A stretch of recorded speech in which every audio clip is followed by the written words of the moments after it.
வாழ்க வையகம், வாழ்க வையகம், வாழ்க வளமுடன். குரு வாழ்க, குருவே துணை.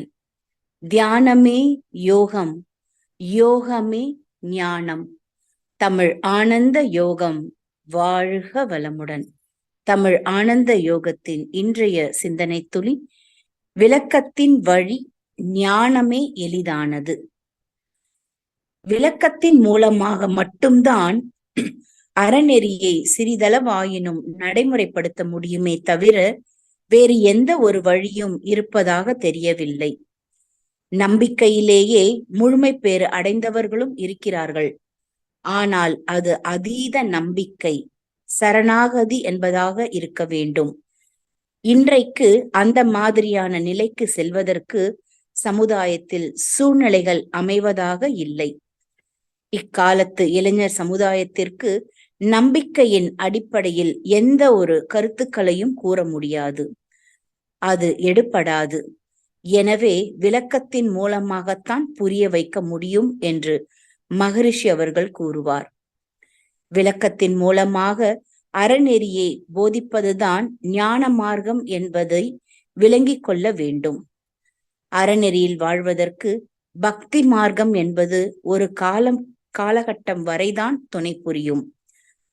பொதுவாகவே பக்தி மார்க்கம் என்பது அதீத நம்பிக்கையின் அடிப்படையில் இருக்கக்கூடிய காலம் வரைதான் பயன் தரும். அதற்கு பின் விளக்கத்திற்கு மாறியாக வேண்டும் என்பதுதான் உண்மை. மனிதர்கள் சாகும் வரை கோயிலுக்கு செல்கிறார்கள் என்றால் அது அறநெறி வாழ்க்கைக்கு துணை புரியாது. ஒருவனுக்கு சிந்திக்கும் திறன் வரும் வரை அவன் பக்தி மார்க்கத்தின் அடிப்படையில் அறநெறி வாழ்க்கையை பின்பற்ற வேண்டும். ஓரளவிற்கு சிந்திக்கும் திறன் பெற்ற பிறகு நம்பிக்கையின் வழியில் போதிய விளக்கங்கள் கிடைக்காத பொழுது ஞான மார்க்கத்தின் வழி அல்லது விளக்கத்தின் வழி மாறியாக வேண்டும். ஆனால் இன்று எல்லோரும் கோவிலில் சென்று நிற்கிறார்கள். அங்கு அறம் இல்லை, ஏனெனில் சரியான விளக்கமும் இல்லை. கோயில்களில் விளக்கத்தை வழங்கும் முறையும் அந்த காலத்தில் இருந்தது. அதற்காகத்தான் இராமாயணம், மகாபாரதம் எனும் தர்ம அதர்மங்களை விளக்குவதற்கான புராணங்கள் கூறப்பட்டது. அகநானூறு, புறநானூறு என பல பாடல்களாக பாடப்பட்டது. விளக்கங்களும் தரப்பட்டது. நாளடைவில் அதை கேட்பதற்கு கூட யாரும் தயாராக இருந்ததில்லை. ஒரு குறிப்பிட்ட காலம் வரை பக்தி மார்க்கத்தில் இருந்துவிட்டு பின்னர் விளக்கத்திற்கான ஞான மார்க்கத்திற்கு வந்துவிட வேண்டும். ஒவ்வொருவரின் சிந்தனை திறனுக்கு ஏற்றவாறு ஒரு குறிப்பிட்ட காலத்திற்கு பின் பக்தி மார்க்கம் உதவாது. இறை ஞான ஆசிரியர் நன்மணி ஐயா அவர்களுக்கு நன்றிகள். வாழ்க வளமுடன் ஐயா. வாழ்க வளமுடன். இன்றைய சிந்தனை தொழில்களில் வாசித்த ரிஷிபாபா அம்மா அவர்களுக்கு நன்றி. தியானமே யோகம், யோகமே ஞானம். தமிழ் ஆனந்த யோகம். வாழ்க வளமுடன். இன்றைய சிந்தனை, விளக்கத்தின் வழி ஞானமே எளிதானது. அதாவது ஞானம் என்று சொல்லுகிறோம். ஞானம் என்பதை ஏதோ ஒரு பெரிய நிலை, இதெல்லாம் நமக்கு அடைய முடியாத ஒன்று என்று சாதாரணமாக இன்றைய சமுதாயம் அதை ஒதுக்கி தள்ளி வைத்து விடுகிறது. ஞானம் என்பது மிக மிக எளிமையானது. அது மட்டும் அல்ல, இந்த பிரபஞ்ச தன்மாற்ற சரித்திரத்திலே இந்த ஒரு நிலையை அடைவதற்காகத்தான் மனித பிறவி என்பதே இங்கு தன்மாற்றமாகி வந்திருக்கிறது என்பதை நாம் விளங்கிக் கொள்ளும் பொழுது, மனிதன் என்பவனுடைய நோக்கம், அவன் வாழ்வின் நோக்கம், அவன் பிறந்ததின் நோக்கம் என்பதே அந்த ஞானம் என்பதை அடையக்கூடிய ஒரே ஒரு நோக்கம்தான். ஆனால் இப்பொழுது அதெல்லாம் மறந்து விட்டோம். இப்பொழுது இந்த உலக வாழ்க்கை என்பதை வாழ்வதற்காகத்தான் மனிதன் வாழ்ந்து கொண்டிருக்கிறான் என்று இப்பொழுது இந்த புறம் சார்ந்த வாழ்க்கையையே வாழ்க்கை என்று பார்க்கக்கூடிய சமுதாயமாக மாறிவிட்டது. இந்த ஞானம் என்ற ஒன்றை அடைவதற்கான பாதையிலே அதை அடைவதற்கு வரை இந்த உடலும் உயிரும் இணைந்து இருக்க வேண்டும் என்பதற்கான ஒரு தேடுதல் மட்டுமே இந்த பொருள் தேடுதல். அந்த இயற்கை துன்பம் என்ற துன்பத்தை போக்கிக் கொள்வதற்காகவே பொருள்களும் உறவுகளும், இந்த பொருள்களை கொண்டு உறவுகளை கொண்டு இயற்கை துன்பத்தை போக்கி ஆக வேண்டும். அது போக்கவில்லை என்று சொன்னால் அது இந்த உடல் ரீதியாக துன்பம், அது ஞானத்துக்கு தடை. அது எந்த ஒரு துன்பமாக இருந்தாலும் சரி, அது ஞானத்துக்கு தடையாகத்தான் இருக்கும். அப்ப அந்த அளவில் அதை போக்கிக் கொள்வதற்கு பொருளோடும் உறவுகளோடும் இணைப்பு வேண்டும். இது அவசியம், அத்தியாவசியம். அப்ப இதை தேவைகளுக்காக தேடுவதை விடுத்து ஒரு மயக்கத்தின் அடிப்படையிலே தேடிக்கொண்டிருக்கக்கூடிய சமுதாயமாக மாறிவிட்டது. இப்பொழுது இந்த ஞானம் என்ற ஒரு பாதையிலிருந்து மனிதன் விலகி தடம் மாறி வேறு ஒரு பாதையில் சென்று விட்டான்.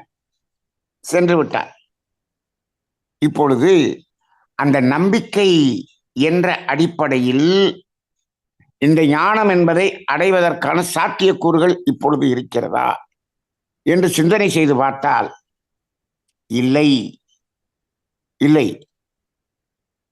அதற்காகத்தான் மகரிஷி அவர்கள் அறிவின் உயர் படிகள் என்று நம்பிக்கை, விளக்கம், முழுமைப்பேறு என்று சொன்னார்கள். சரி, பக்தி என்ற அந்த நம்பிக்கை எப்படி என்று சொன்னால், இதை செய்யாதே என்று சொன்னால் ஏன் செய்யக்கூடாது என்ற கேள்வியே கேட்காமல் அதை செய்யாமல் இருந்ததுதான் நம்பிக்கை. பெரியவர்கள் சொன்னால் அது அர்த்தத்தோடு தான் இருக்கும், அதை அப்படியே நடைமுறைப்படுத்த வேண்டும் என்று இருந்த ஒரு காலகட்டம். இதை செய் என்று சொன்னால் அதை செய்தார்கள். இப்பொழுதும் பக்தி மார்க்கத்தில் இதை செய் என்று சொல்லுகிறார்கள். நீங்க யூடியூப்ல போய் பார்த்தீங்கன்னா இந்த விசேஷ காலங்கள் என்று இருக்கிறதே, அது குறிப்பாக இந்தியாவில் ஒவ்வொரு பௌர்ணமி காலமும் ஒவ்வொரு விசேஷ காலமாக இங்கு வைக்கப்பட்டிருக்கும். அதில் என்ன செய்ய வேண்டும் என்று யூடியூப்ல நிறைய பேர் சொல்லி லட்சக்கணக்கான பேர் பார்த்து கொண்டிருக்கிறார்கள். அதை பேசிக் கொண்டிருப்பவர்கள் கோடிக்கணக்கில் சம்பாதித்துக் கொண்டிருக்கிறார்கள். அவர்கள் என்ன செய்ய வேண்டும் என்று சொல்லுகிறார்கள் பாருங்கள். வெறும் சடங்குகளை மட்டுமே செய்ய வேண்டும் என்று சொல்லிக் கொண்டிருக்கிறார்கள். இந்த சடங்குகளை எல்லாம் எந்த கருத்தின் அடிப்படையில் செய்ய வேண்டும் என்ற அந்த கருத்து அந்த சொல்பவர்கள் யாருக்குமே தெரியாது. அவர்களிடம் ஏதாவது கேள்வியை கேட்டு பாருங்கள். அப்படி சொல்பவர்கள் ஒரு மேடை பேச்சிலே பேசிக்கொண்டிருக்கிறார்கள். அதில் ஒருவர் கேள்வியை கேட்கிறார், அவருக்கு கோபம் வந்து விடுகிறது. சொல்றதை மட்டும் கேள்வி கேட்காதன்னு. ஆனால் இப்பொழுது உள்ள சமுதாயம் கல்வி அறிவில் சிறந்து விளங்குகிறது, சிந்தனை திறன் சிறந்து விளங்குகிறது.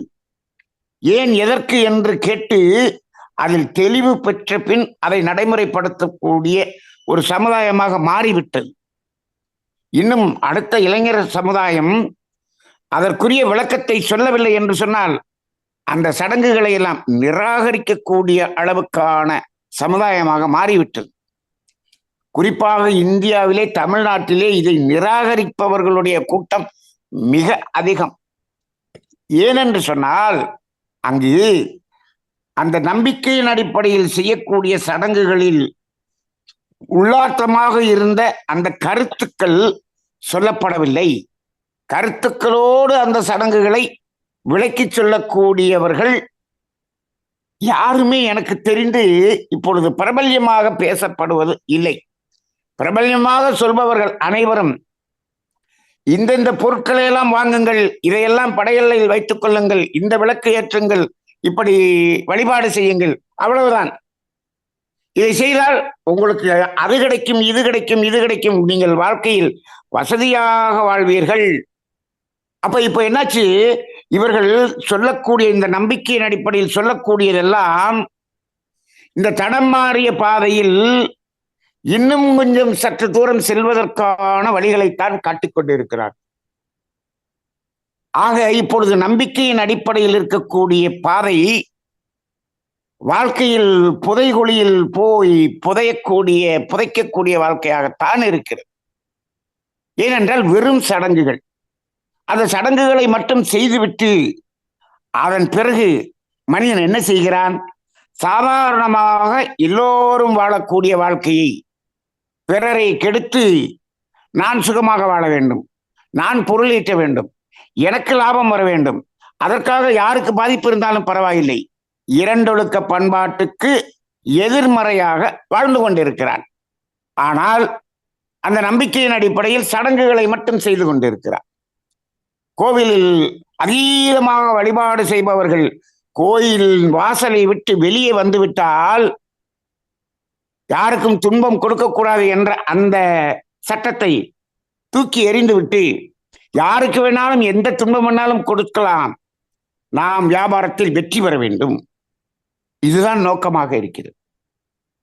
இப்போ இந்த நம்பிக்கையின் அடிப்படையில் இருப்பவர்கள் எல்லாம் பொதுவான வாழ்க்கையில் பிறரை வீழ்த்தி வெற்றி பெறுபவர்களாக இருக்கிறார்கள். அந்த பிறரை வீழ்த்தி வெற்றி பெறக்கூடிய வெற்றியின் அடிப்படையில் வரக்கூடிய பொருள்களை வைத்துத்தான் கோவிலுக்கு டொனேஷன் கொடுக்கிறாங்க, கோயிலில் பூஜைகள் செய்கிறார்கள், வீட்டில் சடங்குகள் செய்கிறார்கள், எல்லாமே செய்கிறார்கள்.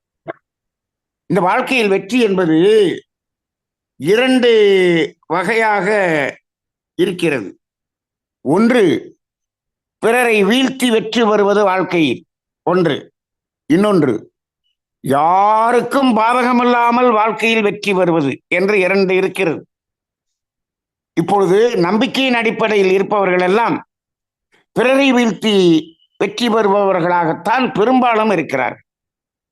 ஆனால் அந்த காலத்தில் நம்பிக்கையின் அடிப்படையில் ஞானமடைந்தவர்கள் பல பேர் அந்த காலத்தில் இருந்தார்கள். இப்பொழுது ஒருவரை கூட நாம் காண முடியாது. இப்பொழுது நம்பிக்கையின் அடிப்படையில் சில ஞானம் என்ற மார்க்கத்தை நடத்தி கொண்டிருப்பவர்கள் கூட அவர்களை நம்பி செல்லுகிறார்கள். அங்கு அவர்கள் கோடி கோடியாக பணத்தை அவர்கள் இவர்களிடமென்று பெற்றுக் கொள்கிறார்கள். அதை ஒரு வியாபாரமாக, கார்ப்பரேட் நிறுவனமாக மாற்றிவிட்டார்கள். அங்கும் செயல் மாற்றம் என்பதில்லை. இங்கு என்ன வேண்டும் என்று சொன்னால், ஞானம் என்பதை அடைவதற்கு என்ன செய்ய வேண்டும்? ரொம்ப ரொம்ப ரொம்ப எளிமையானது, வெரி வெரி வெரி சிம்பிள். என்ன என்று சொன்னால், இந்த இரண்டொழுக்க பண்பாடை 100% நடைமுறைப்படுத்த வேண்டும். அப்படி என்றால் யாருக்கும் துன்பம் கொடுக்கும் செயலை செய்யக்கூடாது, நிறுத்த வேண்டும். துன்பம் போக்கும் செயலை மட்டும் செய்ய வேண்டும். ஒன்று செய்யக்கூடாதது, ஒன்று செய்யக்கூடியது. துன்பம் கொடுக்கக்கூடியதை நிறுத்த வேண்டும். அப்பொழுது பாவம் என்பது நமக்கு கூடாது. துன்பம் போக்குவதை செய்ய வேண்டும். அது இருக்கக்கூடிய கர்மவினை கழித்து விடும். ஆக இந்த இரண்டுக்குமான செயல் மாற்றம் இல்லை என்று சொன்னால் அங்கு ஞானம் என்ற நிலையை அடையவே முடியாது. இப்போ மகரிஷி அவர்கள் இதை விளக்கத்தின் அடிப்படையில் கொடுத்து விட்டார்கள். விளக்கத்தின் அடிப்படையில் கொடுக்கும் பொழுது இந்த விளக்கத்தில் முக்கியமாக மகரிஷியினுடைய அந்த விளக்கத்தில் காந்த தத்துவம், அலை இயக்க தத்துவம், கர்மவினை தத்துவம், செயல்விளைவு தத்துவம், இதுதான் விளக்கம். இந்த 4 தத்துவங்களும் விளங்கி கொண்டால் அதுதான் விளக்கம். இப்ப இதை விளங்கி கொண்டீர்கள் என்று சொன்னால் நமக்கு வரக்கூடிய துன்பத்துக்கான காரணம் என்ன என்று நமக்கே தெரிகிறது. நீங்க ஸ்கேன் பண்ண வேண்டியதில்லை, பிளட் டெஸ்ட் பண்ண வேண்டியதில்லை, எக்ஸ்ரே எடுக்க வேண்டியதில்லை. அதெல்லாம் உடலுக்கு மட்டுமே. இந்த மனதுக்கு ஸ்கேன் எடுத்து பார்க்கணும்னா என்ன பண்ண முடியும்? அங்கு இந்த தத்துவங்கள் தெரிந்தால் நமக்கு வரக்கூடிய துன்பத்துக்கான காரணத்தை தெரிந்து கொள்கிறோம். தெரிந்தவுடன் என்ன செய்கிறோம்? அடுத்து துன்பம் வரக்கூடியதற்கான அந்த காரணத்தை செய்வதில்லை என்று நிறுத்துகிறோம். இதுதான் முதல்ல. இந்த விளக்கம் என்பது எப்படி வேலை செய்கிறது என்று பாருங்கள். ரொம்ப ரொம்ப ரொம்ப சிம்பிள். மகரிஷி அவர்கள் ரொம்ப சிம்பிளா சொல்லியிருக்கார். உள்ளதை உணர்தல், அதுக்கு இந்த 4 தத்துவம் வேணும். அல்லதை தவிர்த்தல், அப்ப துன்பம் கொடுப்பதை நிறுத்துதல், நல்லதை செய்தல், துன்பம் போக்குவதை செய்தல். இவ்வளவுதாங்க.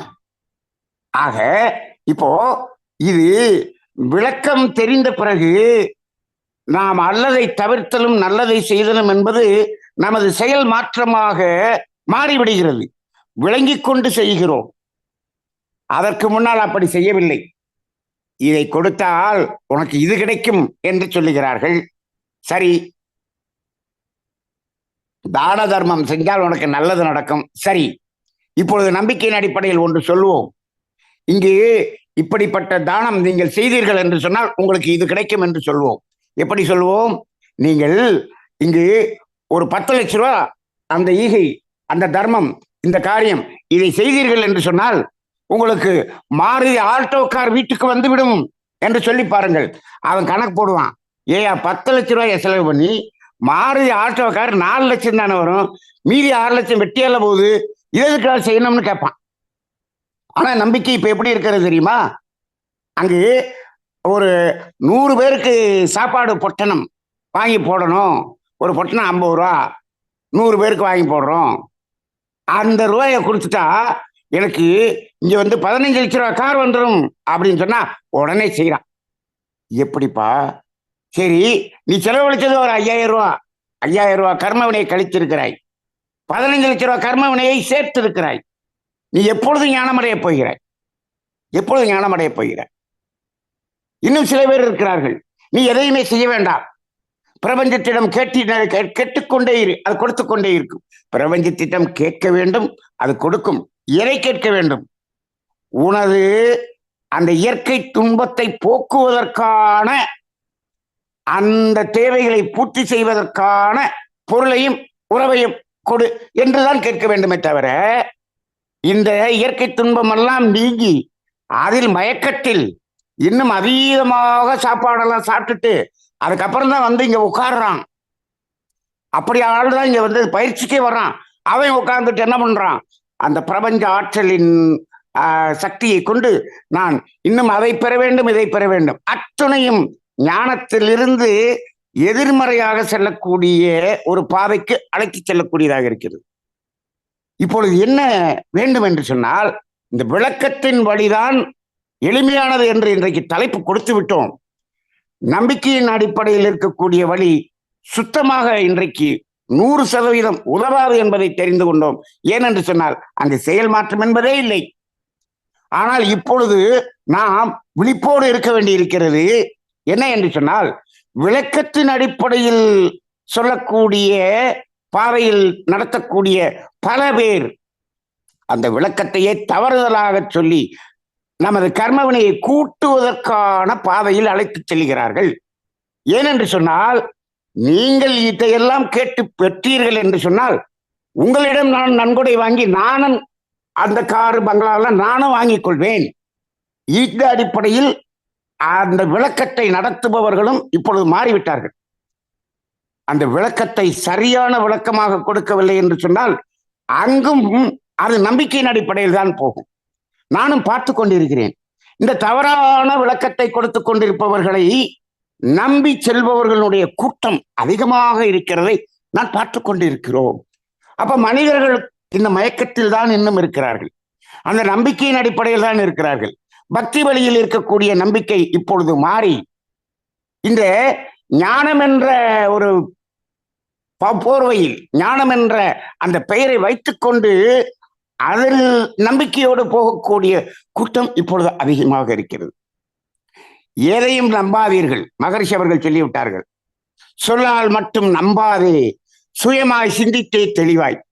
அப்படி என்றால் இந்த 4 தத்துவங்களையும் தெளிவாக உண்மையாக வேதாத்ரி மகரிஷி எப்படி சொன்னாரோ அப்படி விளக்குபவர். நீங்கள் இந்த தவம் செய்து பிரபஞ்ச சக்தியிடம் போய் இதையெல்லாம் கேளுங்கள் அதையெல்லாம் கேளுங்கள் என்று சொல்ல மாட்டார்.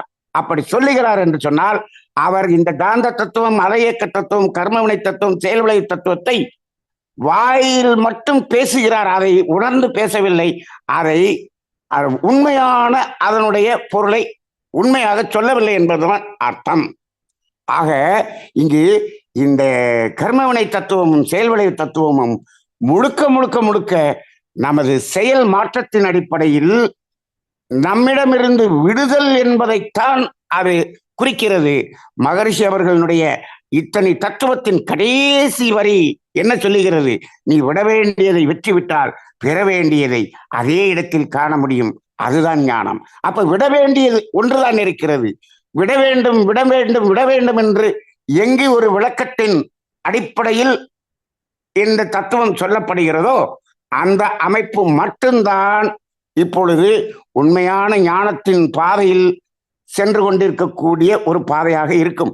அது மெதுவாகத்தான் செல்லும், மெதுவாகத்தான் செல்லும். உடனடியாக எல்லாம் கிடைக்காது. இப்பொழுது இந்த பிறவியிலேயே நாம் இறைநிலை உணர்ந்து கொள்வோம், ஞானத்தை அடைந்து கொள்வோம் என்று சொல்லிக்கொண்டு இதையெல்லாம் பெற வேண்டும் என்று சொன்னால் அடையவே முடியாது. அப்போ சொல்லால் மட்டும் நம்பாதே, சுயமாய் சிந்தித்தே தெளிவாய் என்று மகர்ஷியினுடைய அந்த வார்த்தைகளை கொண்டு இப்பொழுது கூட இப்போ இந்த விளக்கத்தின் அடிப்படையில் பெறுவது ஞானம் என்பதுதான் சுலபம் என்று இந்த சிந்தனையை சொல்லிவிட்டோம். இதை இப்பொழுது நான் பேசிவிட்டேன். இதையும் அப்படியே நம்பாதீர்கள். நீங்கள் என்ன செய்யுங்கள், அந்த செயல் விளைவு தத்துவம், கர்மவினை தத்துவம், அலையக்க தத்துவம், காந்த தத்துவம் என்ற அடிப்படையில் அதை சிந்தனை செய்து பாருங்கள்.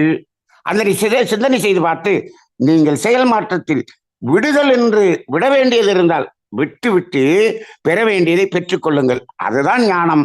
இது ஒன்றுதான் ஞானம். இதை தவிர வேறு எதுவுமே இல்லை. அந்த காலத்தில் அதற்கு அந்த பாதைக்கு செல்வதற்கே அனைத்தையும் விட்டு வந்தால்தான் அந்த பாதைக்குள்ளாக நுழையவே முடியும் என்று வைத்தார்கள். சரணாகதி. பத்திரகிரியார், நீ மன்னன், உனக்கெல்லாம் உபதேசமே கொடுக்க முடியாது என்று சொல்லிவிட்டார் பட்டினத்தார். அப்பொழுது என்ன ஆனது? அத்தனையும் துறந்து விட்டு அவங்க உள்ள போறப்பையே அத்தனையும் துறந்து விட்டு சென்றார்கள். ஆனால் இப்பொழுது நாம் என்ன செய்கிறோம்? இதை மெதுவாக விடுவதற்கான ஒரு பயிற்சிகளை தான் செய்கிறோம். இதில் பெறுவதற்கான சங்கல்பங்கள் செய்தோம் என்று சொன்னார். அது ஞானத்துக்கு எதிர்மறையான பாதை என்பதையும் உணர்ந்து கொள்ளுங்கள். சிந்தனை செய்யுங்கள். சிந்தனை செய்து தெளிவாக நமது அந்த பாதையை தேர்ந்தெடுத்து அந்த பாதையில் பயணிக்க வேண்டும் என்ற ஒரு சிந்தனையோடு இன்றைய சிந்தனையை நிறைவு செய்து கொள்வோம். வாழ்க வையகம், வாழ்க வளமுடன்.